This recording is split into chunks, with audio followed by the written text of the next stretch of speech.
Beginning ODO podcast in 5, 4, 3, 2, 1.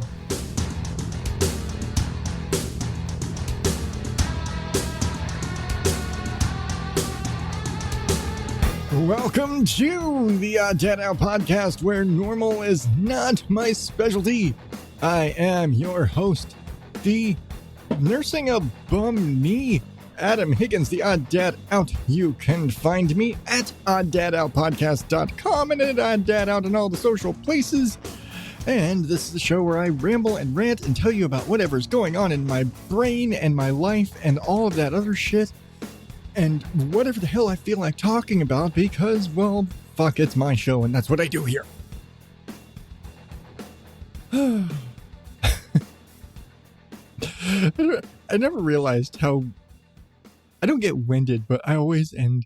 I feel like that sigh is just as important as all of the little inflections I do when I'm going through that whole spiel. It's kind of funny. So, how you doing? And okay, I don't have a bum knee, but for whatever the fuck reason, I think I messed up my knee at work tonight.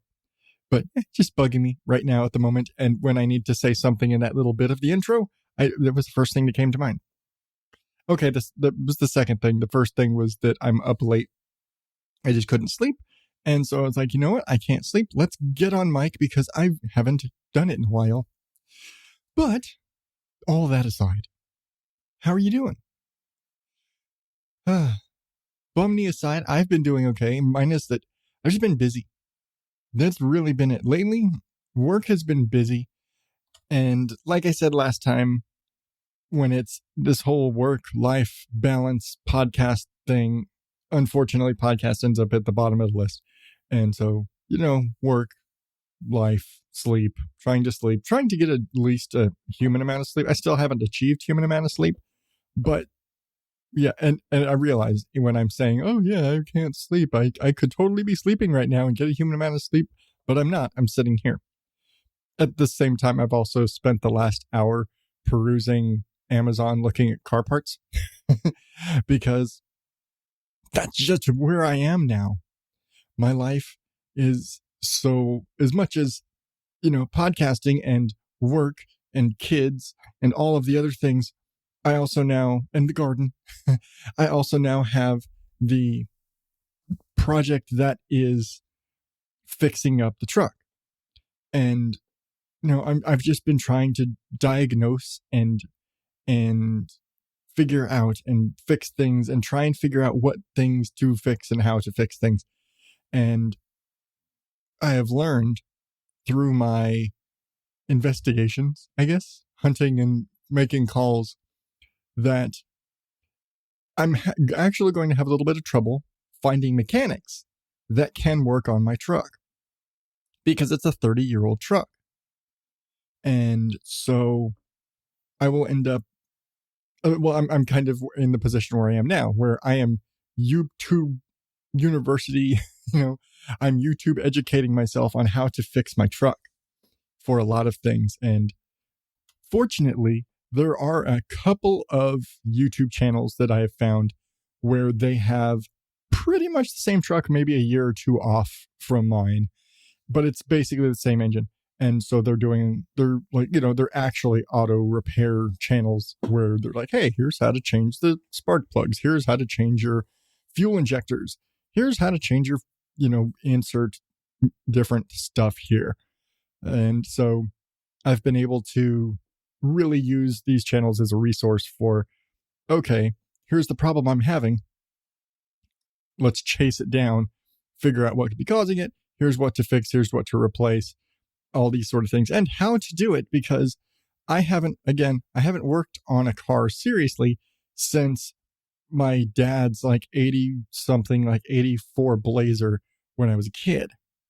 So it's been a while since I've had to really be under the hood of a truck or anything, and so, yeah, it's a learning experience, but I'm enjoying it. So unfortunately, it also means I have to buy a bunch of tools. But I'm finding that it's I enjoy doing it. I like getting my hands dirty. I think that's why I'm also a gardener. I like getting my hands dirty. I like doing stuff. And so right now I'm like mentally preparing myself for kind of a major project when it comes to truck stuff, because there's a ton of stuff that I want to do. I want to, if not replace, get the seats reupholstered. I think I've said before, I want to replace the rear jump seats with a bench so that I could fit 3 boys in the back and not just 2. We eventually want to get it repainted and just, cleaned up, but new bed liner, the bumper's kind of rusty. I actually just ordered like some wire wheel brushes for my drill so I can try and take care of some of that rust and maybe treat it with something so that it's not so rusty, just clean it up. But I've got some operational issues, some fuel delivery issues, and issues with stalling and fuel injector issue and like hard starts and throttle response and acceleration issues and things like that. And talking to one of the guys at work who one of his side hustles is buying cars at auctions, fixing them up and reselling them. And so he works on all of his cars. He's a pretty capable shade tree mechanic, you could say. I think that's what they used to call. But he knows how to work on his cars. And so I've kind of thrown some different stuff at him, like, hey, what do you think about this circumstance? And this is the problem I'm having, and I'm thinking I'm going to need to do this. And you're like, well, that's a good point to start. But what you're saying also sounds like it could also be this thing. But realistically, if you're doing that, you might as well do this and just do the whole thing at once. And so at this point, I'm kind of in a position where I'm probably replacing most of the fuel system. And because I was thinking about, it's a 30-year-old truck. I don't know how old the fuel injectors are on it, but they probably could use replacing. And when I mentioned that, and he's like, yeah. And I was like, when you do that, you got to replace your fuel filter, which most people don't replace nearly as often as it should be. So you should replace your fuel filter anyway. And whenever you do the fuel injectors, they always recommend you replace your fuel filter anyway. He's like, okay, replace the fuel filter, replace the injectors. And he was like, hey, but what you're saying also sounds like it could be the fuel pump. So you're probably better off replace the fuel pump, replace the fuel filter, replace the injectors, and that should really take care of everything. And while you're doing that, you might as well change the spark plugs out too. And it's a lot of little things. Okay, I'll say the fuel pump is not a little thing because this truck does have 2 fuel pumps on it. One of them hasn't been used in at least a decade. It's got a double tank on it. The rear tank has been seized up because the fuel pump went bad. But if it's going bad now, in theory, if both of them are bad, might as well replace them both at the same time. And so I'm in that position, but I honestly don't think I'm in a position right now to replace the fuel pump. It may need it. It absolutely may need it, but I do know that is a larger job to do. And if I had mechanically inclined friends that weren't people I worked with, because honestly, it's just awkward, then maybe it's something I could probably try and tackle myself. But I feel like it's something that I would need to, like the guy I was talking to, I may even, proposition to him with, hey, do you think you can help me with this project to replace these fuel pumps? Because I can't do this by myself. So it's really kind of that situation I'm in. But the other stuff, the fuel injectors, spark plugs, that stuff, I can do that myself. These aren't major undertakings. And fuel filter, things like this, I can do these things. And so I feel like they need to be done anyway. So maybe do these things, see what I can do about that stuff, and eventually get to the point of, okay, I got to change this fuel filter out, replace both, or not the fuel pumps out, and do that. But it's really a case because, when you got to replace I don't know if you know, but when you replace your fuel pump, it's attached to the tank on top. And so you have to drop your fuel tank out of the bottom of your vehicle. Or in the case of a pickup truck, the other option is take the bed of your truck off and get access that way, because the fuel pump sits basically right under the bed of the truck. You can access your fuel pump, and in my case, both of them, through the top. So if you take the bed off, then you are able to get access to both fuel pumps without having to remove the fuel tanks from the bottom. You can just leave them in place. So that is a situation I'm in where I may need to do that.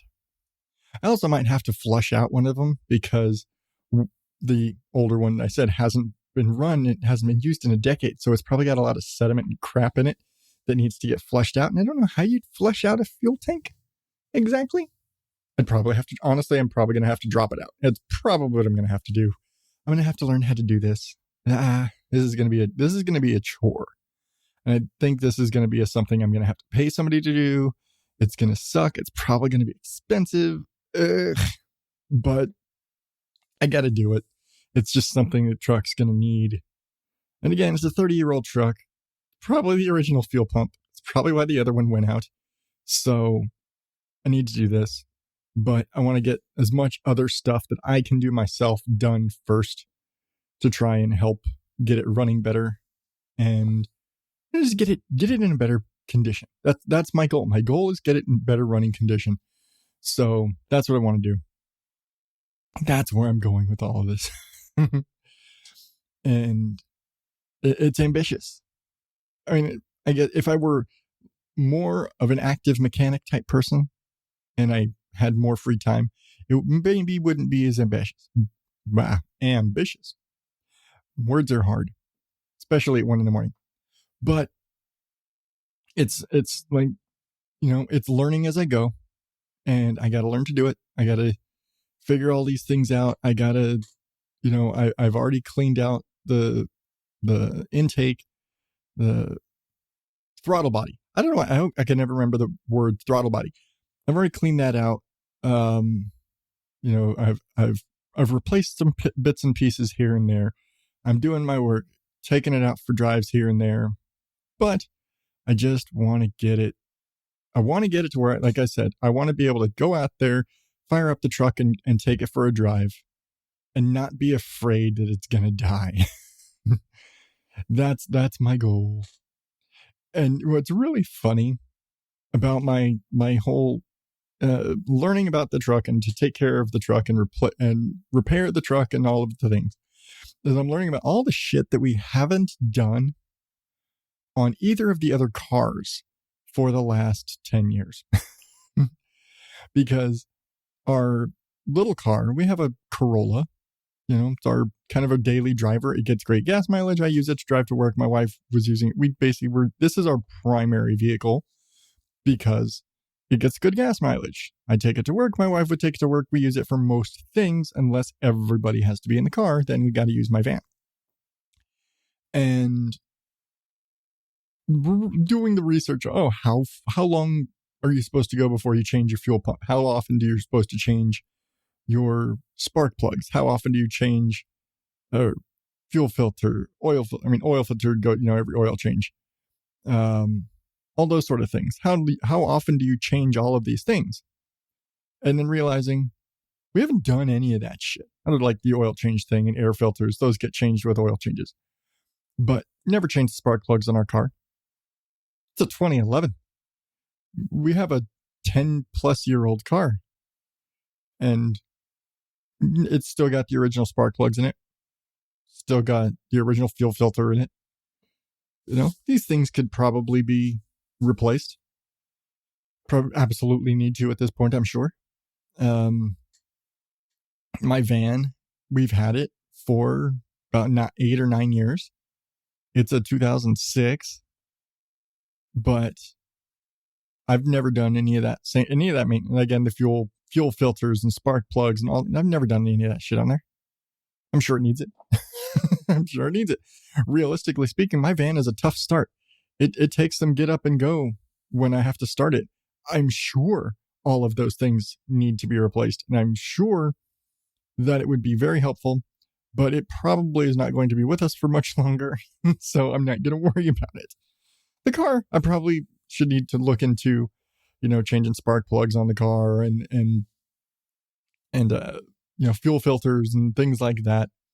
It could probably use a full tune-up here and there, but and right now I'm going to focus on the truck, and then maybe I'll translate that to stuff on the car later. At the same time, I still need to fix these brake lines, and I really have a feeling I'm going to have to learn how to make my own brake lines. But I'm I go down there and I'll look, and there's like, okay, this is what I got to do. And I think I'm at the point where I just need to go out there, suck it up, take the damn brake line off that's there, walk into AutoZone or whatever, and say, I need to replace this. I need this. Because when I look it up, I can't find that piece. And they're like, here, I need this. I need a replacement for this. That yay long. Here. Help. And see if I can get the piece, replace it, do what I got to do. Refill and bleed the brakes and I'll do the things and get the brakes up and running. And then eventually learn how to do the brakes and everything else. I do want to really be kind of doing all the maintenance for the truck because it's an old truck and it needs a little TLC, and it'd be nice to know how to do it all myself. It's really easy to do an oil change on a pickup truck when you can just slide underneath and reach the oil filter instead of having to necessarily jack it up. And not that I probably would still jack it up, but it's just little things, There's just a lot of stuff. I want to be able to take care of the truck myself and not have to keep shipping it off to mechanic to get basic functionality done, to get basic oil changes and shit like that. I don't want to have to pay somebody to do an oil change on my truck. Shouldn't have to. It's an oil change on a truck. On the car, really, it's like, okay, the reason I don't do it on the car, because I'd have to jack it up and and get it propped up and all this, and I don't necessarily have the space to do it. Could I? Yeah, maybe. But I don't know. It seems weird doing an oil change on the car myself versus doing an oil change on the truck. It's kind of weird. I don't have any reservations about doing an oil change or doing any of these repairs on this truck. And maybe it's just because it's an older engine. I can, lift the hood and look, and I see the things versus on the car or on my van, I open the hood and I see a lot of confusion. They're much tighter engine compartments. And so things are not as clear to me visually looking at it. Like, okay, there's the distributor. I don't even think they have distributors on these cars. But it's like, oh, there's the spark plug wires. There's there's that, there's this, there's that. I can open the hood on the truck, look down and see the things versus opening the hood on the car or my van and not being able to immediately identify something. So I think that's where it is. That they're so much more intimidating because there's so many more computers and wires and things compared to the truck where it's much more mechanically inclined and the computer integration is minimal. So I think that's it. I'm more intimidated by modern cars than I am by the older ones, which is funny considering that I was basically told by one mechanic that most of the mechanics working today are not old enough to know how to work on a 30-year-old truck, because most of them only know how to work on things when they are able to plug in their little diagnostic computer and tell what's wrong. They don't know how to do, you could say, analog diagnostics, where, like in my case, I was having to chase down a vacuum leak. And so I had to learn, how do you manually chase down a vacuum leak? Because with the computers, it can tell you, oh, you have a loss of pressure in this section because there's sensors up the yazoo. And it can say, oh, you have a vacuum pressure leak in this thing, in this sensor, in this area. You have loss of vacuum here or here or here, and you can kind of pinpoint it that way. Versus on the truck, I basically have to, one, listen for, do you hear a hissing from a vacuum? But there's tricks with using propane or using starting fluid or carburetor cleaner, like different things to try and identify if there is a vacuum leak in an area. And things like all these different tricks and things that you got to kind of have, and different ways to identify, is this working or not? If it does this, then it's here. If it doesn't do that, then it's there. So you need to check this, and then you need to check that. And this is how you check this, and this is how you check that. And if it does this when you do that, then it means that's fine, but this isn't fine. And all these little bits and pieces and parts. And I think I like that. I'm comfortable with that. And it's funny because it's so much more to know. To have to know the analog. The analog mechanical engineering of working on an engine versus the super technical computer sensors everywhere part of mechanicking. I'm not as good with that. I'm not as good with the computers, which is funny because I am fine with computers, but computers and cars are intimidating to me. For me, I like mechanical cars. Again, I worked on cars in the early 90s when I was a kid.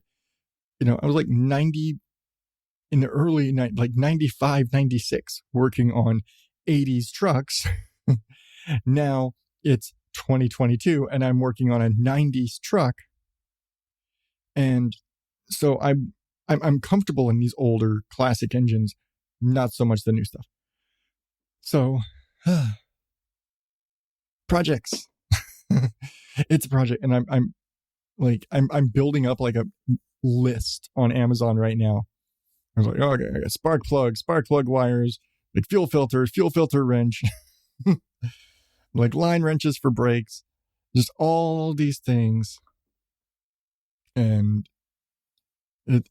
fuel injectors, all the things that I want to do.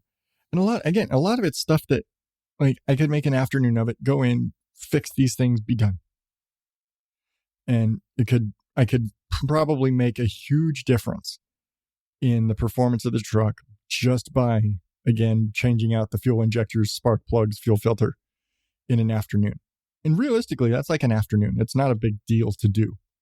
I've still got to do that. I still got that damn brake line issue, but that's, where I'm at. And I think at this point, it's just do it. I feel like it's just do it, get the parts, sit down, say, nope, I'm going to be working on a truck today. This is my project, and do it. So I think that's where yeah, that's where I'm at. That's what I want to do with the truck. That's where I am on that project.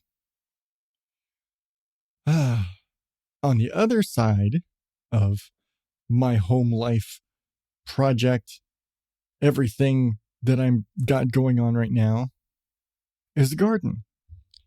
And the garden has been kind of a tricky situation recently, because we went in and we harvested all of our corn, and that's been drying, and we finished drying that and took all of it and sorted out all of the really pretty good ears that we could sell theoretically as like decoration or whatever, and any of the kind of ugly dud ears that weren't so aesthetically pleasing. And we stripped them all down and washed and sorted and bagged up all of the kernels for sale as seed, and put up a post on the Facebook Marketplace for glass gem corn seed. And I posted it up in the Oddballs group, and I kind of threw it up kind of on all of our social media. We just kind of threw them all up there. It's like, hey, we've got, corn seed for sale if you want it. There's really pretty corn. Or you can buy these ears of corn because that's really pretty corn. But yeah, no biters. Well, okay. No, we actually had some friends and family who bought actually a good amount. I don't know I know I sent out somebody somewhere about 10 or 11 bags of seeds. Yeah, it's like 11. I think it was like 11, 12, somewhere around there. 10, 11, 12, somewhere in there, bags of seed corn for people that ordered, and we were paid for it, which was nice. And so that's nice. And we've kind of said that all it would take, especially in this case, is like 3 or 4 bags of seed. And we were basically running in profit, at least from buying seed, because we paid all of $3.50 for a bag of the seeds originally. And I think we were actually almost all the way through those. But, we bought 50 seeds for $3.50 and we're selling 50 seeds for $2. Hey, if you want to buy some, just throwing it out there, if you can, where you live, because I just sent off a gift package to Heather from Sunshine and Power Cuts and Just Heather's, and just sent that off to her. And I really wish I could have sent her some. I don't think she could grow it. But it was like, it would have been really cool if I could have sent her some corn, even just like an ear of corn or whatever. It's like, but she lives in New Zealand, and I'm pretty sure customs would have a hissy fit about having actual seeds from a foreign country sent. They're really picky about the, environment and invasive species. I just don't think it's actually an invasive species, but they're very particular about the natural wildlife. And like, I found out in shipping a package that had, jam and candy in it, that if the, things like honey, you can't, just the sidebar, you actually cannot ship anything with honey into New Zealand because it's a risk to contaminate the native bee and honey population with outside microbes. Yeah, it's apparently a thing. So yeah, I had to kind of familiarize myself with what could and couldn't be sent. And I'm 99.9999999% sure that shipping a pack of glass gem corn seeds or a whole ear of glass gem corn to New Zealand would have gotten my ass in a lot of trouble. So I didn't do that. But it'd be cool. But if you do want some, if you are actually interested and you've seen on my Instagram or the Facebook or wherever, or Twitter, because it, will cycle over to there too, my glass gem corn is probably in the, probably going to be the background image of this, just so you know. But if you are interested in buying some glass gem corn seeds or any of our nice, beautiful ears of glass gem corn for whatever the fuck reason you feel like it, this, just as a note, this particular variety is technically a popcorn, and I have tested some of it. We have a better pop rate this time. It is not a huge, you're not going to get that like 80-90% pop rate that you get when you buy a bag of Orville Redenbacher, but it is tasty. It's technically a popcorn. Again, I ground it up for cornmeal and made cornbread last year, but that's, up to whoever. But yeah, so we got that going on. Let me know. Reach out to me on all the social medias if you are interested in acquiring some pretty corn decoration, or make cornmeal, or grow your own. If you want some seeds to grow your own, it's really nice. It's a really pretty corn. If you feel like learning to grow popcorn. Anyway, but all of that being said, we're now shaping up. It's time to plant for the spring. And at this point, we have nothing, because my royal pain in the ass of a dog has dug up our sweet corn twice. I have tried planting our spring sweet corn twice, and both times she has dug up the bed. And so I'm kind of in a position now where I'm like, you fucking bitch. Stop. I'm just, she's been kind of a pain in the ass lately.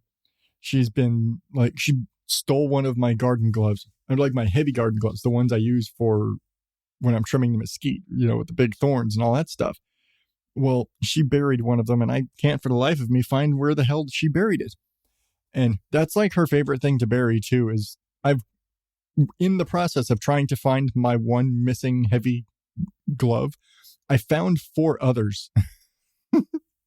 I actually found 4 other individual, none of them matching, guard gloves that she had buried in the past. That's like her favorite thing, is to take my gloves and bury them, because when we first got her, the boys thought it was a good idea to throw my gloves across the yard as a chew toy and fetch toy for her. So now she associates my gloves with her toys, and now she buries them like fucking bones in a cartoon. But she took my good gloves, and now I had to order a new pair of gloves before I can grind up all the corn stalks from the glass gem. But I went and planted a big patch of sweet corn, and go out 2 days later, and that whole bed is dug up. Like, just big fucking holes and dog prints everywhere, and she's a mess. And I'm just so frustrated. So like, okay, fine. Turn the bed, level it back out, prep it again, go plant a whole new patch, 12 more fucking seeds in the dirt, go in. All right, starting to sprout. Now I've got like 5 or 6 corn sprouts coming up. Like, awesome. Like, in another couple of days, the rest of them should come up. We're going to have some great corn. This will be great. Sweet corn was great last year. Let's try it again this year. This is going to be awesome. Eat it or sell it or give it to people. I don't care, but we're going to have corn this year. Again, because it was really good last year. I was so happy, and I was so shocked by how good fresh sweet corn is. It was amazing. But go out there a couple days ago. What do I find? Same area. She dug it all up again. And now I'm kind of in a predicament, because I'm sitting here with, well, fuck, I'm trying to plant the spring garden, and I can't plant anything because anytime I try and plant something, she tears up the gardens. And I haven't been able to get anything planted because she goes and jumps and plays. And I can tell she's jumping around in the beds and digging holes. And I'm sure it's like worms or bugs or something she's chasing. It could be mice. I've seen mice around in that first winter, I guess we'd say last winter, like winter 2020. I remember we had netted and like shaded the tomatoes for a really bad freeze. And when we went to go take the shade cloths off the next morning, there was a mouse under them. And so I know we have mice and rats in the neighborhood. And I know we have a vegetable garden that's a target for animals. But I don't think we have mice actually in the garden beds. And I don't think she's digging into the dirt to find mice. But whatever the fuck she's chasing, she needs to knock it the fuck off. Because I can't plant shit because she keeps digging up all my shit. Just like she ate all my celery and my carrots last time, and all my cucumbers. And we're trying to grow. Now we have acquired we get our seeds from Native Seed Search, which is a Arizona native seed breeder depository. And they maintain a collection of native grown and native bred vegetables and plants, and there's flowers, but the cucumbers we grow come from them. Most of the stuff we grow actually comes from Native Seed Search, because we know, getting our seeds from them, that they are bred and are these, like, we just got some watermelon and cantaloupe. Last year we failed horribly at watermelon and cantaloupe. But we also have learned that every type of watermelon we have grown in the past was not acclimated to this environment. We now have a variety of watermelon that is acclimated to this environment, is meant to grow well here. We also have a variety of cantaloupe that's meant to grow well here. And some carrots for here, and they're very fat, shallow carrots, and some, maybe these will be different than the other ones. But all of these things require, time, and it requires that they can bloom or sprout and grow and not get eaten by a fucking dog. And so I'm having to kind of figure out methods, and we're considering putting chicken wire over the beds. We're just lots of different things we're trying to think of that we can do to prevent her from digging up the beds, because we also acquired a new variety of corn. I have more yellow corn like we grew last year that everybody knows, but I was actually watching a video on YouTube. I follow this guy, Epic Gardening, and he's in San Diego. So not exactly the same climate, but pretty close. It's, very hot. He's got a little more, a lot more humidity than we do, but it's, southern high heat gardening. And he's an urban gardener. So it's a lot of raised beds and a lot of that sort of stuff. But he did an entire video on growing sweet corn. And he grew a couple different varieties. One was like this dwarf, this like bright rainbow dwarf corn that are probably about like the glass gem that we grow. They're about that size. And he grew this other one that was a more traditional size sweet corn. They're like the big 8, 9, 10 foot stalks with the more traditional size. But there was like a rainbow color. And I was like, what is that? That is different. I'm like, and it's sweet corn. It's not like, we have our rainbow, our glass gem, our popcorn that's bright colors. And, you think of Indian corn and all these bright colors, but that's all flint corn. That's cornmeal. It's popcorn. It's not sweet corn. But he had this like rainbow sweet corn. So like, okay, what is that? And we looked it up and I found the one he had. Well, that's not something we can grow here because it's meant for a different environment. But Native Seed Search has a variety of kind of a rainbow sweet corn. And so my wife got some of that. And I'm blanking. I think they're called Fantasia corn. I think I don't have it directly in front of me. Okay, it's actually directly behind me right now, but I want to stop and turn around and grab it. But I'm curious to grow that. And since Mystic dug up the other sweet corn already, I'm now going to go in, turn the beds again, and I'm going to plant a patch of this rainbow. I'm going to say Fantasia, Fantasia sweet corn, and keep you updated. I'm really curious about this. I really want to see how this turns out and see what the flavor's like, see how it comes up, because it's just cool. That's just it. Because we like growing stuff that we eat, but we also like growing stuff that's different. That's why we grow a rainbow popcorn. And so, hey, rainbow sweet corn. And so she also decided this year that she wants to try growing wheat. And so the bed that we normally grow all of our lettuce and carrots in this year is now also going to be a wheat bed. The thing about wheat is, how huge fields of wheat are? That's because it takes a metric fuck ton of wheat to actually get any flour or anything from. And so, and in order to basically, and again, I watched Epic Gardening. He had hey, can I grow a loaf of bread? That was what I was titled this series. And he was trying to go through the process of growing and harvesting and drying and processing and grinding and doing all that for his own wheat. And in the patch he grew, which I don't remember, it was not especially large. In the little patch of wheat he grew, he had basically enough for a half a loaf of bread. It takes a lot of wheat to become flour. You just, as the process goes down, the pieces get smaller and smaller and smaller, and you're left with far less at the end than what you think it's going to be. And so, I know going into this that I think I kind of estimated if we planted every inch of our available garden space with wheat, we might have a full loaf of bread. That's where we are. But she wants to grow it in part to do it and see, hey, can we do it? What can we get from it?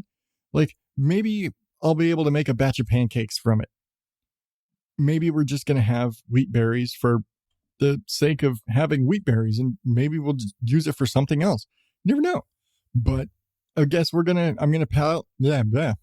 what was that? I'm going to plant a patch of wheat.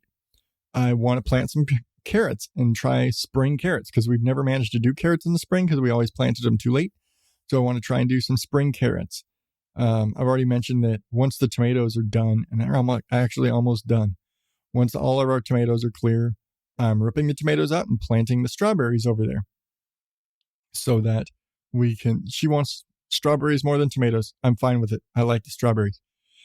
So we want to try and plant some wildflowers. We want to have our Fantasia corn and carrots and wheat. She wants to grow cucumbers again, in part because we always have great success with the cucumbers, but also because we have our mountain of dill and would really like to make our own our own pickles using the dill from our garden.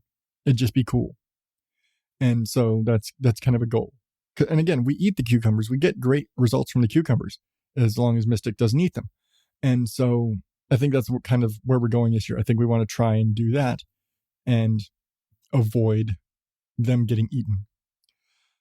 So that's kind of where I am with all of that.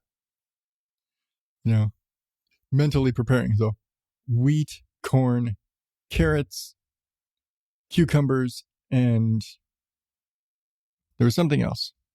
We want to pick, we know we can't do watermelons and cantaloupes. We just know they honestly cannot do them. They sprawl too much. They spread out too much. We've got to rein them in.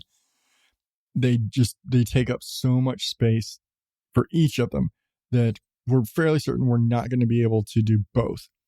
But we got to pick one. So watermelon or cantaloupe, we have yet to succeed on either, but we're stubborn. We're going to keep trying. And we're probably, because we're stubborn this way, probably going to try and do pumpkins again later in the year. But it's like the watermelons and the cantaloupes. We just keep failing at it. But I mean, it's not going to stop us from trying because we're doing it for fun. We're gardening for fun to see what we can grow. That's really it. We're doing celery over the winter was, can we even grow celery? I've heard we can grow celery. I wonder if we could actually do it. And we did it until the dog ate it, bitch. And so we successfully grew celery. I had carrots coming in until she ate them. We've been really good with lettuce, but we don't eat the lettuce. So we just said, no more lettuce, even though we're successful with it. No more lettuce. So, we're reining in our garden to things we actually will make use of, unless it's, something to experiment with like new corns or wheat or whatever. But it's just fun. We're gardening for fun because it's nice. And it's cool to go out into the yard and see all these vegetables growing out there and being able to go out there in the morning and pick a strawberry because, there's a new strawberry that's, ripe and ready to go, and pick a fresh strawberry and just eat a fresh strawberry straight from the garden. Or knowing that I have a box in my pantry right now full of potatoes that I grew myself that are stored and are in great shape and beautiful, and I know taste great and taste so much better than the stuff I buy at the store, which is what I used to grow them from. I appreciate the corn that we grow tasting so good. I appreciate, even though I don't eat them, my wife loves our tomatoes. We just don't, she's the only one that eats them, so it's not worth it for us to grow them. The cucumbers, we all would eat the cucumbers. I'd make salads. I'd make tons of pickles. It's great. I love making pickles. Love pickles. But, the dog does too, apparently. Bitch. So, but I just love being able to go out there and it's like, hey, I've got 6 new cucumbers ready today. Hey, we've got 3 more ears of corn ready today. Hey, the potatoes are looking great. Hey, the wheat's almost ready to harvest. Hey, the carrots are almost there. Going out and thinning out the baby carrots so that they're not overcrowded and just, eating the little baby carrots as I go. I love it. I love working in the garden. I love working with my hands, whether, I'm working with the truck or I'm working in the garden. I love doing stuff with my hands, which is really funny considering I work, that I'm a podcaster, and that, my business is, I guess you could say I work with my hands as a podcast editor. Mostly I'm working with my ears and my eyes, but I'm working on a computer with my hands. I'm not sitting here writing code. I am manipulating audio using a computer. So I to a certain degree, I'm working with my hands, I guess.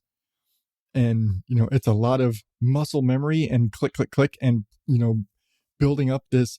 I've got buttons programmed to do this and this and this to speed up my process. And my fingers are muscle memoried to certain motions. So you don't realize it from me recording, but there are times where I have fucked up and I'll go to pause something and I'm like, oh, like if I cough or something and I got to cut it out, I will go in, and if my hand isn't in just the right position, I end up executing some weird ass program because my fingers are muscle memoried into the motions I need to do to cut that cough out. But if my fingers weren't in the right spot to cut the cough out, I end up performing some weird ass task and I got to like backtrack a bunch of shit and then move my hand over 3 spaces or whatever. It's, so I guess there's a working with my hands. But yeah, it's that, I guess that's what it's all about, isn't it? Is that I like doing, I like fixing things, I like making things, I like working with my hands. And I guess that's why I cook too, because I like working with my hands. I like making stuff, and my working in the garden and growing my own potatoes, and that's something I want to do. And I just want to I want to take my potatoes and just fry them up, and because the last potatoes we grew were so creamy, and I just made like potato wedges and threw them in the air fryer and fried them up, just salt and pepper, super basic, because I wanted to taste the potato. I wanted to know, what does the potato taste like? Not all of the seasonings I normally put on my roasted potatoes. I just want to know, what do our potatoes taste like in their purest form, straight up. Just some oil, salt and pepper, not even pepper, I don't think. Like just salt and oil, and fry them up and just have that pure flavor. And they were so creamy. And I just sliced them into wedges and threw them in the air fryer, and, nice crispy on the outside, soft and fluffy and creamy flavor and texture. And I never had that in a potato. Even in like mashed potatoes aren't creamy the way these were. And that's the best word I can use to describe it, because you'd have that snap of that sort of fried, crispy exterior, and it would just melt in the inside. And having that experience from the potatoes that I grew with my own 2 hands, and being able to take something that I grew from my garden, bring it into my kitchen, and make something tasty with something from my kitchen. And that's why I love making pickles too, is because that was like the first thing we got to do that with, was like we got to go out there and pick cucumbers from the garden, and we got to take them into the kitchen and turn them into pickles. Like, yeah, I can go pick a cucumber, slice it up, eat it, with salad, or, just eat it as a snack, because you could just, slice up a cucumber and eat them. But, little salt. Some people might want some salad dressing or ranch or whatever. But I'll just eat straight, slices of cucumber. But make pickles and share those pickles with the world.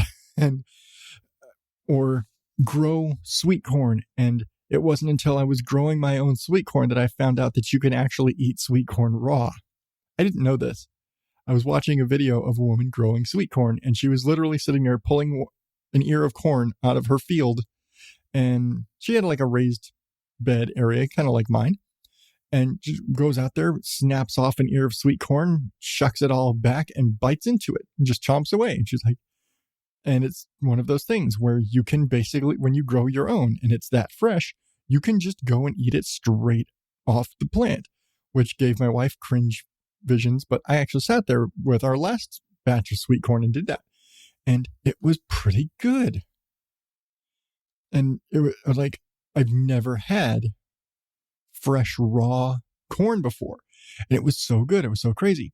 And then taking it inside and doing, the traditional steamed and buttered corn, and it being so crispy and just having so much snap and bite and freshness and sweetness and so much more flavorful than anything you'd ever buy in the store.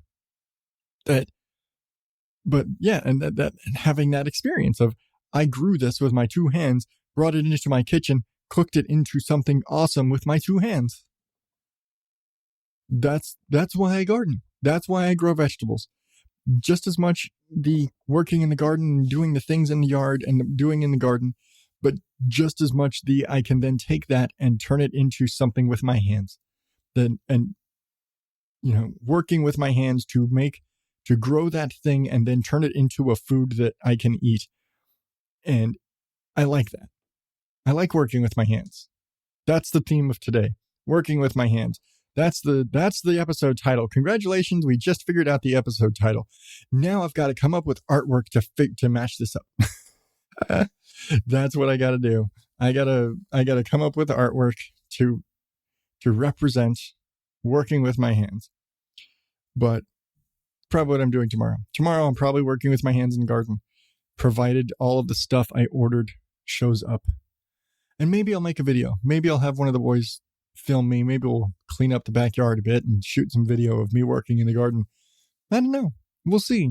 I got some corn to plant. I've got some wheat to plant. I got some carrots and maybe cucumbers and maybe a watermelon or 2.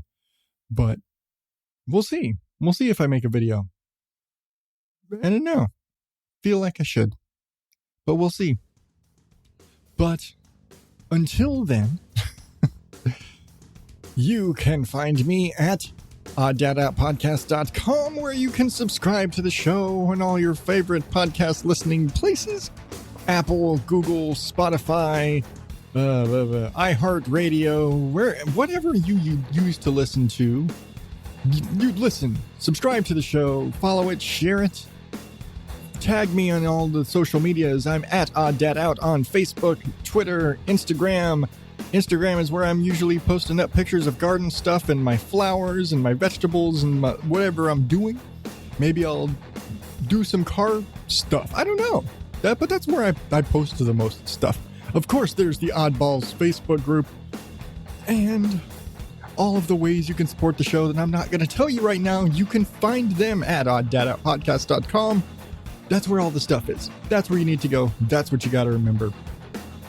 Unless you want to buy some glass gem corn or glass gem corn seeds from me, then you can email me show@oddadoutpodcast.com and just say subject seeds or I want some corn or something. I don't know. I'm throwing it out there. But if you want to do that, let me know. I don't know why I'm shilling corn right now, but I think that means it's time to get out of here. So until next time, oddballs, thank you and good night.